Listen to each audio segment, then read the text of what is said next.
மதுரையில் அருள்மிகு ஸ்ரீ பட்டாபிஷேகராமர் திருக்கோவிலில் ஸ்ரீ ராமநவமி மகோத்சவம். பக்தர்கள் ஏராளமானோர் பங்கேற்பு. மதுரை மாவட்டம் அளப்பலஞ்சேரி கிராமத்தில் எழுந்தருளி அருள்பாலிக்கும் அருள்மிகு ஸ்ரீ பட்டாபிஷேகராமர் திருக்கோவிலில் அருள்மிகு ஸ்ரீ ராம பக்த ஆஞ்சநேயர் சன்னதியில் ஸ்ரீ ராமநவமி மகோத்சவம் சிறப்பாக நடைபெற்றது. பக்தர்கள் இதில் ஏராளமானோர் கலந்து கொண்டு சுவாமி தரிசனம் செய்தனர்.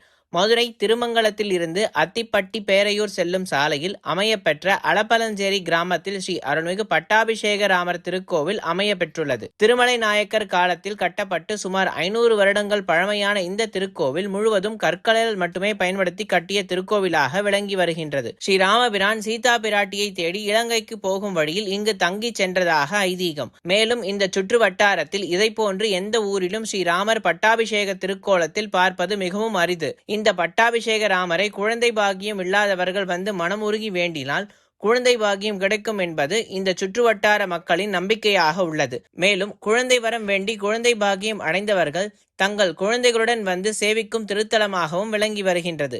5 அடி உயரத்தில் மிகவும் கம்பீரமாக காட்சியளிக்கும் பெருமானை அனைவரும் வந்து சேவிக்க வேண்டிய திருத்தலமாகவும் விளங்கி வருகின்றது. ஸ்ரீ ராமநவமி அன்று இந்த திருக்கோவிலில் இருந்து ராமபிரான் ஊர்வலமாக வீதி உலா வந்து பக்தர்களுக்கு அருள்பாலிக்கும் நிகழ்வு நடைபெற்று வருவது இந்த கோவிலின் தனிச்சிறப்பாகும். அந்த வகையில் சிறப்பு பெற்ற திருக்கோவிலின் புனர்பூச நட்சத்திர ஸ்ரீ ராமநவமி மகோத்சவ விழா சிறப்பாக கொண்டாடப்பட்டது. இதனை ஒட்டி நடைபெற்ற சிறப்பு அபிஷேகத்தில் மஞ்சள் பொடி, பால், தயிர், இளநீர், சந்தனம் உள்ளிட்ட பல்வேறு அபிஷேக திரவியங்கள் கொண்டு சிறப்பு அபிஷேகம் செய்யப்பட்டு சிறப்பு அலங்காரத்தில் எழுந்தருளினார். தொடர்ந்து மாலையில் ஸ்ரீ சீதா பிராட்டி, ராமர், லக்ஷ்மணர், ஸ்ரீ ஆஞ்சநேயருடன் உற்சவ மூர்த்திகள் சப்பரத்தில் வீதி உலா வந்து பக்தர்களுக்கு அருள்பாலித்த நிகழ்வும் நடைபெற்றது. விழாவில் சுற்று வட்டாரத்திலிருந்து ஏராளமான பக்தர்கள் கலந்து கொண்டு சுவாமி தரிசனம் செய்தனர்.